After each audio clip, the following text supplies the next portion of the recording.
کوئی تیرے روزے کی سنہری جالیوں کو، تیرے روزے کی سنہری جالیوں کو سینے سے لگاتا ہے کوئی کوئی، تیرے روزے کی سنہری جالیوں کو نظر سے چومتا ہے کوئی کوئی، مدینہ جاتے ہیں بہت لوگ، مدینہ دیکھتا ہے کوئی کوئی۔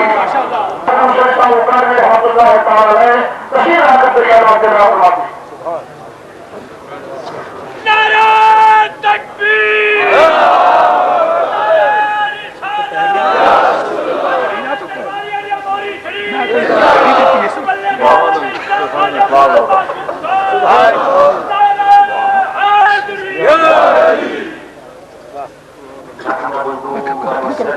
ونسلم على رسوله الكريم وعلى آله وصحبه أجمعين، أما بعد فأعوذ بالله من الشيطان الرجيم، بسم الله الرحمن الرحيم، وأما بنعمة ربك فحدث، صدق الله العظيم۔ محبت کے ساتھ سارے دوست ایک مرتبہ درود شریف پڑھ لیں۔ الصلاة والسلام علیک یا رسول اللہ وعلی آلک واصحابک یا حبیب اللہ۔ حضرت مخدوم المخادیم سرکار اولیاء نازش زاہداں عالم ابن عالم، زاہد ابن زاہد، ولی ابن ولی، خواجہ پاسدان، عالمی مبلغ اسلام، الحاج علامہ پیر محمد معصوم صاحب حفظہ اللہ تبارک و تعالی و دامت برکاتہم القدسیہ۔ مجھے اتنے لفظ نہیں آتے کہ ان کے لیے صحیح طور پر میں تو یہ دیکھ رہا ہوں کبھی یہ عید کراچی ہوتی ہے، کبھی یہ عید موری میں ہوتی ہے، کبھی یہ عید مری میں ہو رہی ہے، اور مجھے کہنے دیجیے کہ مری مر رہی تھی، خواجہ میں زندہ کر یہ مری یہ مر رہی تھی۔ کس طرح مر رہی تھی کہ لوگ اس کو مارنے پر تلے ہوئے تھے۔ یہ 3 عنوان ہیں، آپ نے ان 3 عنوانات پر استاد العلماء کا بیان بھی سنا، وزیر صاحب سے بھی بات سنی۔ ان 3 عنوانات کے بارے میں صرف مختصراً عرض کرنا ہے۔ ایک عنوان ہے میلاد مصطفیٰ کا، ایک عنوان ہے نزول قرآن کا، ایک عنوان ہے سید الشہداء کا۔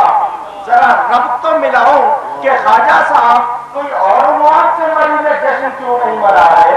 یہ 3 عنوان کیوں رکھے ہیں؟ ایک عنوان وہ رکھا ہے جس دن دنیا قائم ہوئی تھی، وہ میلاد مصطفیٰ ہے۔ ہم حضور کی خلقت مراد لے رہے ہیں کہ دنیا قائم ہوئی، ایک وہ یادگار منائی جا رہی ہے۔ پاکستان قائم ہوا تھا شب قدر میں، نزول قرآن کی یاد پاکستان کی بقا کے لیے منائی جا رہی ہے، اور سید الشہداء کا دن منایا جا رہا ہے۔ کیوں کہ اگر وہ قربانی نہ دیتے اسلام کا پرچم بلند نہ رہتا، اسلام اپنی اصل پر باقی نہ رہتا۔ تو خواجہ یہاں پر صرف مریدوں کو جمع کر کے نہیں بلکہ ان فضاؤں کو بھی سنانا چاہتے ہیں کہ ان فضاؤں کو وجود ملا تو مصطفیٰ کی برکت سے۔ اور اب دیکھیے قرآن کے نزول کا سلسلہ مکہ میں شروع ہوا۔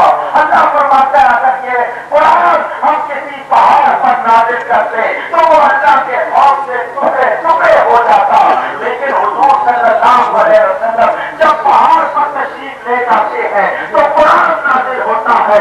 اگر صرف قرآن نازل ہوتا پہاڑ پر تو پہاڑ برداشت نہیں کر سکتا تھا، لیکن جب اسی پہاڑ پر خود نبی پاک تشریف رکھتے ہیں تو قرآن نازل ہو رہا ہے، پہاڑ کو معلوم بھی نہیں ہو رہا۔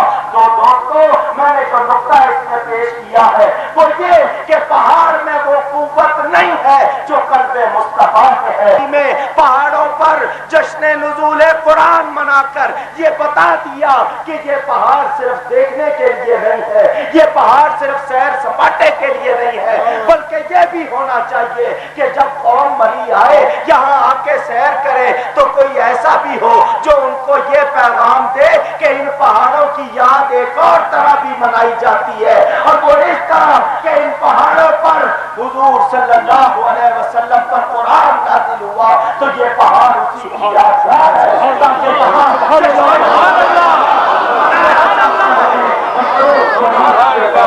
ہوتے رہے۔ میرے دوستوں اور بزرگوں، یہ ضروری نہیں ہے کہ ہم لوگ یہ سوچیں کہ جہاں پر اس مری میں بھی کسی پہاڑ پر کوئی ایسا سلسلہ نہیں، یہ بھی پہاڑ ہے، پہاڑوں سے پہاڑوں کا تعلق ہوتا ہے، فضاؤں سے فضاؤں کا تعلق ہوتا ہے۔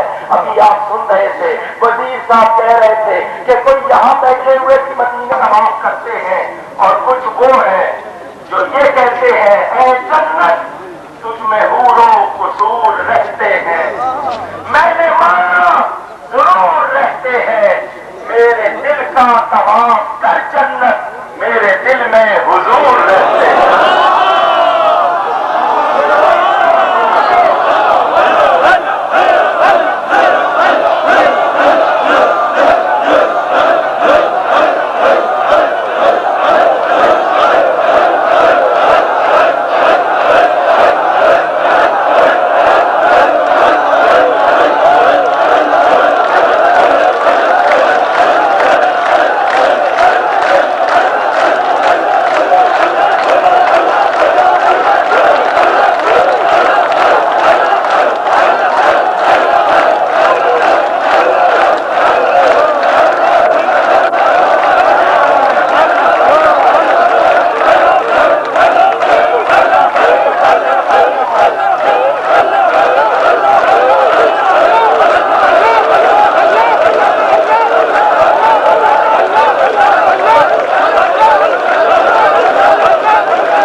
تمہارے دلوں کا یہ حال ہوگا کہ کعبہ نہیں خود جنت تمہارے دل کا طواف کرنے آئے گی، کیونکہ دل حضور کا مسکن بن جائے گا۔